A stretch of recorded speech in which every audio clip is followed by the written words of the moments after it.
좋은 병원은 환자를 바르게 진료하고 바르게 치료하는 병원입니다.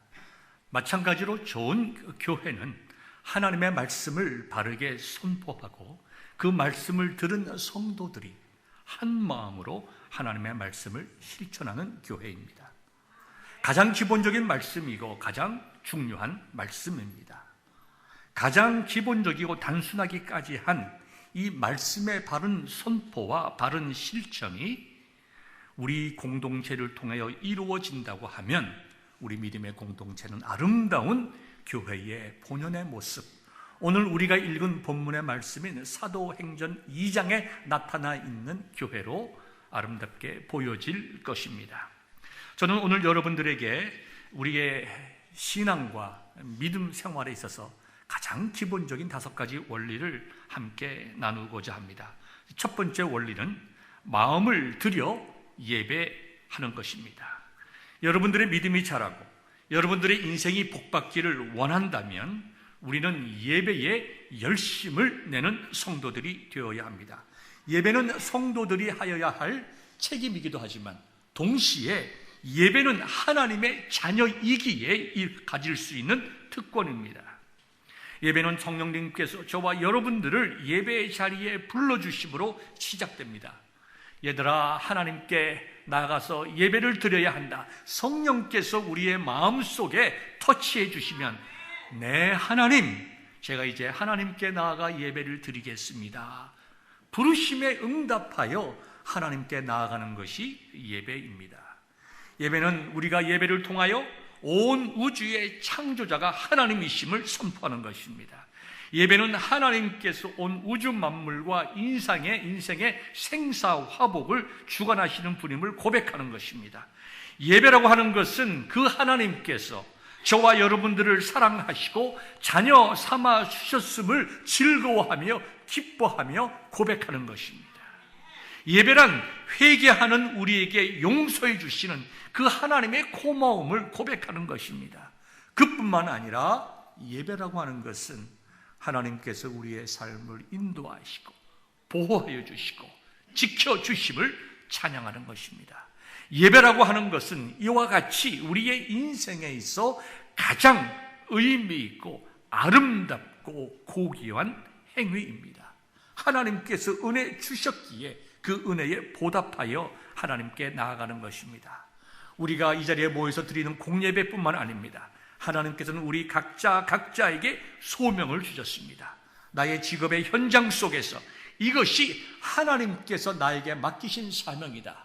우리가 포트 브렉에서 일을 하든지 스몰 비즈니스를 하든지 교사로서 학교에서 일을 하든지 어떤 일을 하든지 이것이 하나님께서 나에게 주신 소명이다.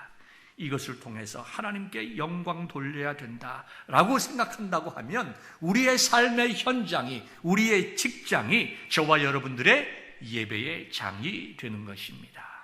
이런 예배는 아무나 드릴 수 있는 것이 아닙니다. 하나님께서 선택하시고 예배의 자리로 불러주셔야 우리가 예배를 드릴 수 있습니다. 이사야서 43장 21절을 보면 이 백성은 내가 나를 위하여 지었나니 나를 찬송하게 하려 함이니라 하였습니다. 여기 찬송은 예배를 의미합니다. 그러므로 예배라고 하는 것은 하나님께서 우리를 창조하신 창조의 목적이고 하나님의 백성들이 누리는 최대의 복이요 특권임을 꼭 기억을 하여야 합니다. 요한복음 4장 24절을 보면 우리 주님께서는 수가성의 여인에게 너희가 예배를 드릴 때에 신령과 진정으로 예배를 드리라고 하였습니다. 신령으로 예배를 드린다고 하는 말씀은 우리가 예배라고 하는 것은 나의 결단과 의지에 앞서 성령님께서 나를 예배의 자리로 인도하여 주셨다. 그것을 믿음으로 고백하라는 것입니다. 진정으로 예배 드린다고 하는 것은 하나님의 자녀들이 예배를 드릴 때에 나의 공로가 아니라 나를 위하여 생명 주시고 하나님께 예배드리게 하신 예수 그리스도의 십자가의 은혜를 붙잡고 담대하게 하나님께 나아가 예배를 드리라는 것입니다. 신령과 진정으로 예배드리라는 이 두 말을 합해서 설명한다면 성령께서 저와 여러분들을 예배의 자리로 인도하실 때에 우리는 감사하는 마음으로 하나님의 은혜를 소망하면서 예수 그리스도의 십자가의 은혜를 의지하여 예배 드려야 한다는 것입니다. 이렇게 우리가 예배 드림이 하나님의 인도하심을 믿고 날 위하여 생명 주신 예수 그리스도의 은혜를 감사감격하며 예배를 드릴 때에 하나님은 우리의 예배를 받으시고 예배를 통하여 은혜를 베풀어 주십니다. 예배 드릴 때에 하나님의 은혜와 복, 자유와 치유함, 용서를 소망할 수 있는 것이 우리의 믿음이요 고백입니다. 하나님의 은혜를 사모하는 자가 하나님의 은혜를 받는 법입니다. 하나님의 복을 사모하는 자가 복을 받습니다. 하나님의 용서하심을 갈망하는 자가 용서를 받고 위로를 갈구하는 자가 위로를 받으며 연약한 육체의 고쳐주심을 믿고 소망하며 예배드리는 자가 예배 중에 병고침을 받을 수 있는 것입니다. 이와 같이 하나님께서는 우리에게 많은 것들을 베풀어 주시기 위하여 저와 여러분들을 예배 자리에 불러주셨습니다. 그렇기 때문에 예배를 드릴 때 여러분들은 내가 왜 이 시간 예배를 드리는가? 내가 예배 드리는 목적이 무엇인가? 오늘 예배를 통해서 내가 말씀을 듣고 어떻게 살아야 할 것인가? 열심히 갈급한 마음으로 예배를 사모하시어 은혜 받는 성도들 되시기를 주님의 이름으로 축원합니다. 두 번째로 우리가 귀한 성도, 귀한 교회를 이어나가기 위해서는 하나님의 말씀을 열심히 사모하여야 합니다. 믿음이 자라고 우리의 인생이 복받기 원한다면 하나님의 말씀을 사모하고 배워야 합니다. 디모데후서 3장 16절 17절에는 이와 같이 증거하고 있습니다. 모든 성경은 하나님의 감동으로 된 것으로 교훈과 책망과 바르게 함과 의로 교육하기에 유익하니 이는 하나님의 사람으로 온전하게 하며 모든 선한 일을 행하기에 유익하게 하려 함이라. 모든 선한 일을 행할 능력을 갖추게 하려 함이라. 그러면서 계속해서 이렇게 위에 15절에 이렇게 말씀하고 있습니다. 어려서부터 성경을 알았나니 성경은 능히 너로 하여금 그리스도 안에 있는 믿음으로 말미암아 구원에 이르는 지혜가 있게 하느니라. 우리의 구원의 확신은 말씀으로부터 나옵니다. 우리가 하나님의 말씀을 알아야, 배워야 우리는 바른 신앙생활을 해나갈 수가 있습니다. 초대교회 성도들은 열심히 말씀을 가르쳤고 성도들은 열심으로 배워서 그 말씀을 그들의 생활 속에 실천을 하였습니다. 오늘의 본문 사도행전 2장 42절부터 47절의 말씀이 그것을 우리에게 가르치고 있습니다. 제자들의 말씀을 듣고 그들이 말씀대로 서로 사랑하고 말씀에 근거하여 서로의 삶을 나누었더니 어떤 일이 일어났습니까? 놀라운 역사가 일어났습니다. 교회 앞에 이적과 기사가 나타났을 뿐만 아니라 하나님을 믿지 않는 자들조차도 성도들을 보면서 두려워했습니다. 왜 두려워했을까요? 그들이 변화되었기 때문입니다. 그들이 달라졌기 때문입니다. 그들의 공동체가 세상 사람들과 달랐기 때문입니다. 그래서 그들은 두려워했습니다. 동시에 그것을 통해서 하나님께 영광을 돌렸다고 말하고 있습니다. 우리가 하나님의 말씀을 열심히 배워야 합니다. 일주일에 한 번 예배드리는 것으로 부족합니다. 하나님의 말씀을 체계적으로 배워야 우리의 신앙이 자랍니다. 말씀을 배우면 우리가 변화되고 성장합니다. 하나님께서는 귀한 자녀들을 말씀으로 자라나게 합니다.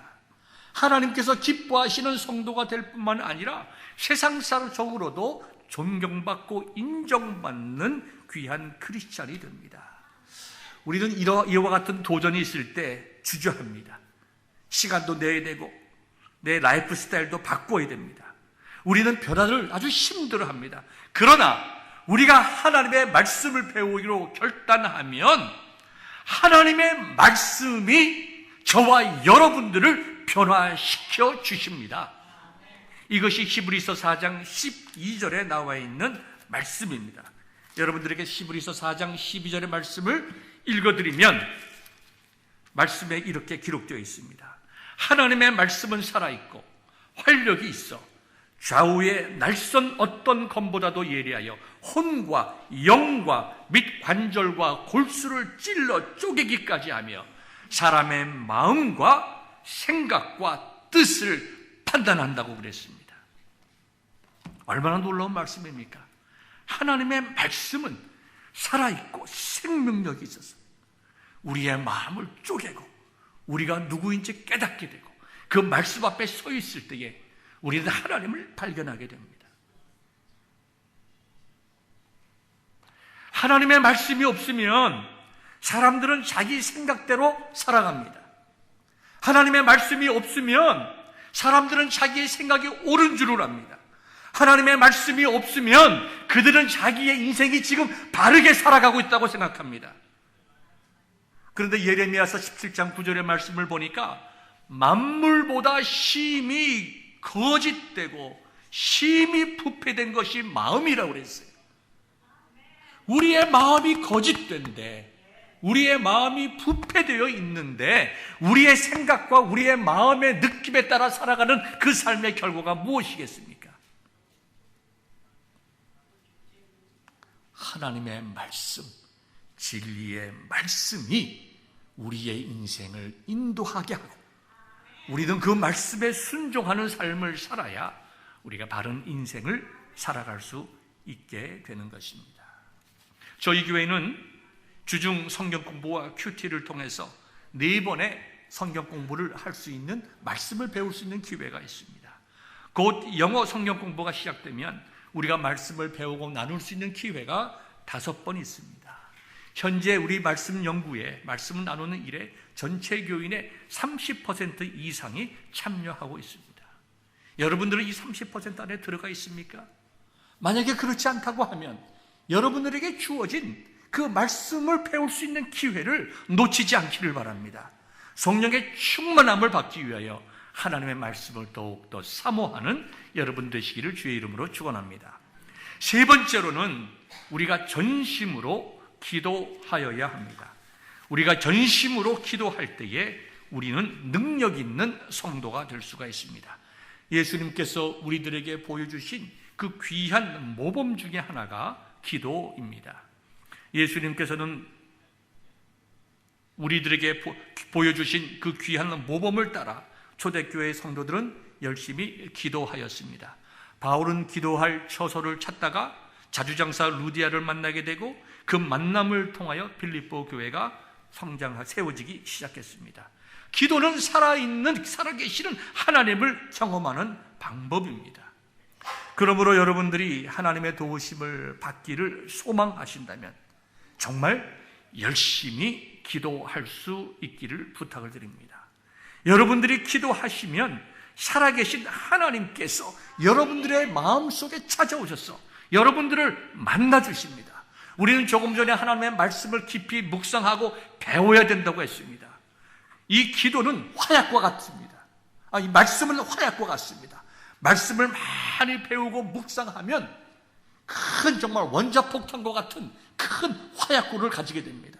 그런데 이거를 터뜨려서 폭발해서 능력을 만들어낼 수 있는 뇌관과 같은 것이 바로 기도입니다. 기도할 때 말씀과 함께 역사하시는 성령이 능력으로 저와 여러분들의 삶 속에 나타나는 것입니다. 어떤 분들은 기도를 자기가 모든 일을 해보다가 안 되면 그때 하는 것으로 생각을 합니다. 그렇지 않습니다. 기도는 매일 살아가는 순간순간 하는 것입니다. 어떠한 상황에 있든지 해야 하는 것입니다. 하루를 시작하면서 기도하여야 합니다. 기도라고 하는 것은 우리 모든 성도들의 힘의 원천입니다. 우리는 기도해야 우리는 정말로 자신감을 가집니다. 왜 사람들이 무기력합니까? 왜 사람들이 주저앉습니까? 왜 사람들이 자신이 없습니까? 기도하지 않기 때문이에요. 우리가 기도하면 하나님께서 은혜를 주시고 우리가 기도하면 우리들에게 일할 수 있는 능력도 주시고, 우리가 기도하면 어려움을 헤쳐나갈 수 있는 지혜도 주시는 것입니다. 그러므로 기도하는 자는 좌절하지 아니하고, 기도하는 자는 소망 가운데 다시 한번 일어나서 그의 삶을 살아갈 수 있게 되는 것입니다. 어떠한 일이든지 기도하기를 바랍니다. 삶 가운데 쉬지 않고 기도하기를 바랍니다. 매일 기도하시길 바라고 열심히 기도하기 바라며, 베드로전서 4장 7절에 나와 있는 것과 같이 정신을 차리고 근신하여 기도하는 저와 여러분들이 될 수 있기를 부탁을 드립니다. 저희 교회는 새벽 기도회가 있습니다. 화요일부터 토요일까지 매일 오전 6시에 기도회가 있습니다. 월요일에는 10시부터 11시 30분까지 우리의 기도가 필요한 분들을 위한 중보 기도회가 있습니다. 그리고 주일 오전 10시 30분에는 주님 앞에 나와 예배드리는 성도들이 은혜 받기 위해서, 아름다운 예배를 드리기 위해서 예배만을 위한 중보 기도회가 우리 양장로님의 인도함으로 열리고 있습니다. 우리가 모여서 기도할 수 있는 여러 가지 기회가 교회에서 주어지고 있습니다. 교회에서든지 여러분의 삶의 현장에서든지 또 일터에서든지 가정에서든지 이 가을을 맞이해서 마음의 결단을 하고, 내가 이제 기도 생활을 해야 되겠다, 내가 기도하는 삶을 살아야 되겠다 결단하고 기도에 열심을 내는 귀한 성도 되시기를 주님의 이름으로 축원합니다. 네 번째로 우리가 열심히 복음을 증거하여야 합니다. 마태복음 28장을 보면은 우리 주님께서 우리에게 귀한 말씀, 가장 중요한 명령을 주셨습니다.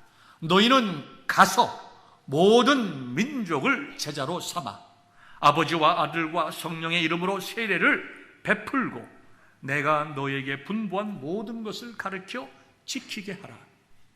볼지어다 내가 세상 끝날까지 너희와 함께 있으리라 말씀하셨습니다. 첫째, 가라고 말씀하셨습니다. 두 번째는 제자 삼으라고 하셨습니다. 세 번째는 아버지와 아들과 성령의 이름으로 세례를 주라고 하였습니다. 그리고 네 번째는 말씀대로 살게 하라고 하였습니다. 우리는 아울리치 해야 됩니다. 우리 주위의 주님을 모르는 분들을 주님 앞으로 인도하여야 합니다. 또 우리는 특별히 니카라구아의 그 성도들을 위해서, 목사님들을 위해서 우리가 복음을 증거하고 선교하고 있습니다. 여러 가지 복음을 전하고 선도하고 선교하는 일이 어려움도 많고 하지만, 그러나 여기 중요한 약속이 뭡니까? 내가 세상 끝날까지 너희와 항상 함께 하리라. 이중적인 의미가 있습니다. 첫 번째는 뭡니까? 우리가 나가서 복음을 증거할 때에 하나님께서 우리와 함께 하여 주신다는 것입니다. 우리가 믿음을 가지고 복음을 증거하면, 생명 내어놓고 복음을 증거해 나갈 때에 하나님께서 우리와 함께 하여 주신다는 것입니다. 그리고 그와 같은 삶을 살 때에, 복음적인 삶을 살 때에 하나님께서 우리의 인생을 지키시고 우리의 인생에게 은혜를 베풀어 주신다는 것입니다. 다니엘서 3장 12절에 보면 많은 사람을 옳은 대로 돌아오게 한 자는 별과 같이 영원토록 빛나리라. 옳은 곳으로 돌아오게 한다라고 하는 것은 하나님 앞으로 돌아오게 하는 것이죠.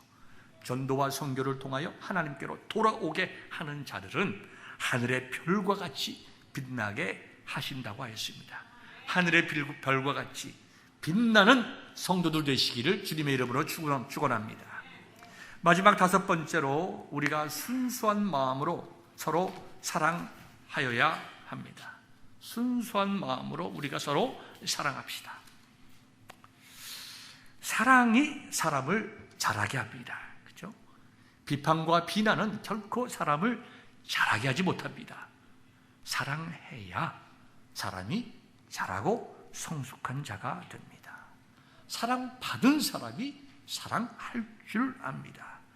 초대교회의 성도들은 그리스도의 사랑을 흠뻑 받았습니다. 사도들의 사랑을 흠뻑 받았습니다. 그리고 그 사랑을 서로 나누며 실천하였습니다. 사랑으로 교제했다고 하는 것은 배운 말씀을 사랑으로 실천했다는 것입니다. 우리가 읽은 본문 42절과 46절을 보면 사도들의 가르침을 받아 교제하고 가르침의 원리대로 떡을 떼며 가르침의 원리대로 그들이 기도했습니다. 가르침의 원리대로 날마다 같이 모여서 가르침의 원리대로 교제하며 기쁨과 순전한 마음으로 떡을 먹었다. 말씀의 원리대로 그들이 사랑 가운데 서로 하나 되어 공동체를 이루었다는 것입니다. 그래서 그들은 자기 재물도 아끼지 않았습니다. 가난한 자들을 도우며 자기를 희생하여 사랑을 하였습니다. 그랬더니 예수님을 믿지 않는 사람들도 놀라서 그들을 칭찬했습니다. 우리는 이런 모범을 받아야 됩니다. 그들은 사랑과 된 말씀 가운데 사랑하고 모여서 함께 기도함으로 사랑하고 일상의 삶을 나눔으로 사랑하였습니다. 교회에 나오는 성도님들 중에는 세상에서 상처받은 분들도 많이 있습니다. 고통받는 분들도 많이 있습니다.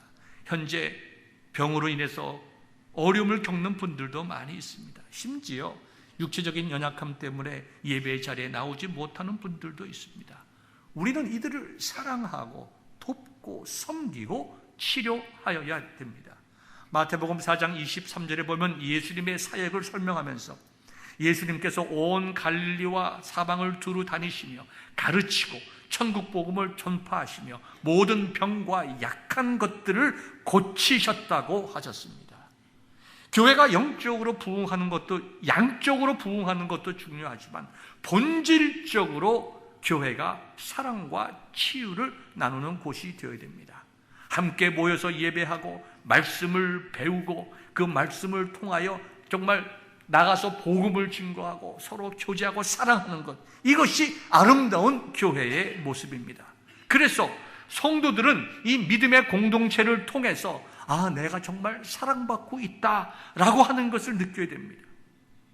내가 정말 이해받고 존중받고 있다는 것을 느껴야 됩니다. 교회가 나를 필요로 하고 있다. 내가 정말 사랑하고 섬겨야 될 교회이다. 이건 내가 정말 사랑하고 헌신하여야 할 가치가 있는 교회라고 우리는 느껴야 하는 것입니다. 이렇게 하고 싶은데 누구 때문에 안 된다. 여러분 이런 말씀하지 않기를 바랍니다. 그런 말을 한다고 하면 내가 부족함이 많다. 이렇게 우리가 깨달아야 하는 것입니다. 한 사람 한 사람이 그리스도의 사랑으로 충만해질 때 이것이 가능하지만 또 어쩌면은 우리 한 사람 한 사람이 내가 정말 그리스도의 사랑이 적다. 내가 정말 그리스도 안에서 사랑으로 다시 한번 충만해져야 되겠다. 이것을 진정으로 깨닫고 고백할 때에 우리는 믿음의 공동체, 사랑의 공동체를 이루어 나갈 수가 있습니다. 우리 주님께서는 요한복음 13장에서 내가 너희를 사랑한 것 같이 너희도 서로 사랑하라. 우리가 그 말씀을 기억하면서 따라가는 성도들이 되기를 바랍니다. 이제 말씀을 정리하고자 합니다. 교회의 가장 기본은 하나님의 말씀을 바르게 선포하고 그 말씀을 듣고 성도들이 그 말씀대로 살아가는 것입니다. 이렇게 되기 위해서 첫째 우리는 예배에 열심을 내야 됩니다. 마음을 들여 예배를 드리는 성도들이 되기를 바랍니다. 두 번째로 하나님 말씀을 사모하는 성도들이 되기를 바랍니다. 세 번째로 전심으로 기도하고 네 번째로 열심을 다하여 복음을 전하고 그리고 이 모든 일을 그리스도의 사랑 안에서 행함으로 저와 여러분들이 정말 우리의 마음속에 은혜가 충만한 교회, 행복한 교회, 정말 사랑하는 교회, 우리 베델교회를 이루어 나갈 수 있기를 주님의 이름으로 축원합니다.